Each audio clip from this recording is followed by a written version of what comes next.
At the dawn of the 21st century, there was one device that defined modern communication. Before smartphones ruled our pockets, before apps, touchscreens, and social feeds, there was Blackberry. Small, squared, with a physical keyboard you could type on without looking. It didn't just change how people communicated, it changed how the world worked. And then it disappeared. So whatever happened to Blackberry? In the late 1990s, mobile phones were still mostly for calling. Texting was clumsy, email on the go was nearly impossible. Laptops were bulky, Wi-Fi was rare, and the idea of constant connectivity felt futuristic. That's when a Canadian company called Research in Motion, or RIM, saw an opening.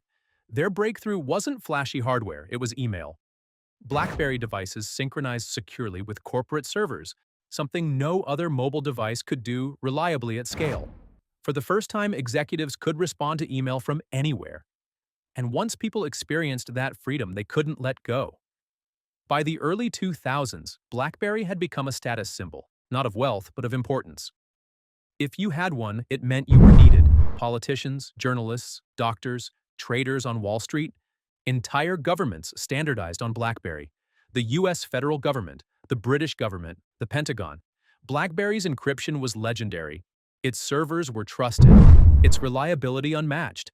And then there was the keyboard. Thumbs flew across those tiny keys with astonishing speed. People wrote long emails standing on subway platforms. Meetings were half listened to while replies were sent under the table. The addiction became so widespread that a nickname emerged: Crackberry. People checked it compulsively. Vibrations felt like dopamine hits. Silence felt like withdrawal. BlackBerry wasn't just a tool, it was a habit.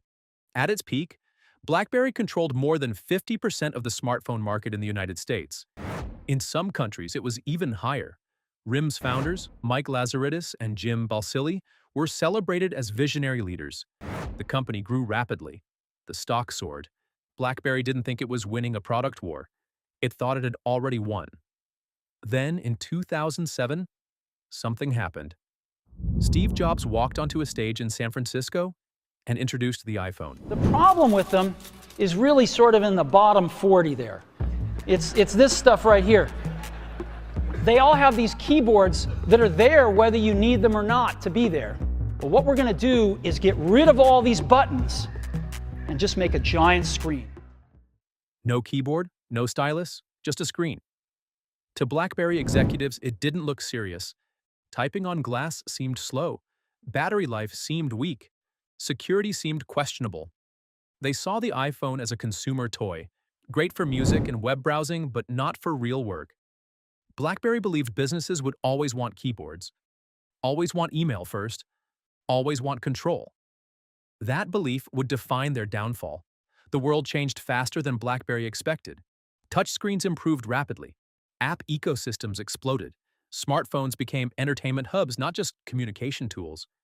People didn't want just email, they wanted maps, cameras, games, social media, music, video, and they wanted it all in one place. BlackBerry tried to respond, but slowly and often in the wrong ways. Their operating system was designed for email efficiency, not fluid graphics. Developers found it restrictive. Apps arrived late, or not at all. When BlackBerry did release touchscreen devices, they felt compromised. Half touch, half keyboard, pleasing no one fully. Meanwhile, Apple refined the iPhone. Google's Android exploded across manufacturers. Suddenly, BlackBerry wasn't leading. It was chasing. Inside the company, problems multiplied. Engineering teams were stretched thin, trying to modernize aging software. BlackBerry bet heavily on a new operating system, BlackBerry 10, built from scratch. It was powerful, secure, elegant in many ways. But it arrived too late. Developers had already committed to iOS and Android.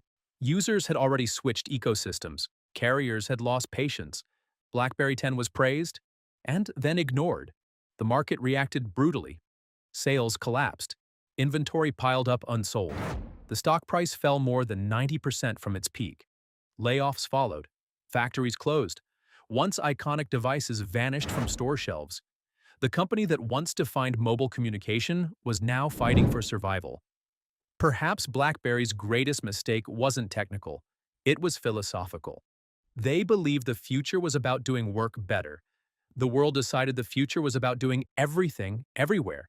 Blackberry optimized for seriousness. The market optimized for pleasure, creativity, and connection. And security, BlackBerry's greatest strength, became invisible. When everything works, no one notices. Today, BlackBerry still exists, just not where you expect it. Its technology runs inside cars, powering infotainment systems and vehicle controls.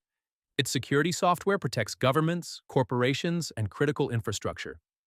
Its QNX operating system is embedded in millions of vehicles worldwide. BlackBerry is no longer seen, but it is still everywhere. And yet for many, the name BlackBerry will always mean something else. It represents a moment in time when productivity was revolutionary, when email felt magical, when a small Canadian company reshaped global communication. It became a cautionary tale, a case study taught in business schools, a symbol of both brilliance and blind spots, and a reminder that in technology, the most dangerous phrase is, "This is good enough." Want to know more about famous brands and businesses from the past? Leave a comment below. Thanks for watching, and don't forget to like and subscribe to catch our latest videos.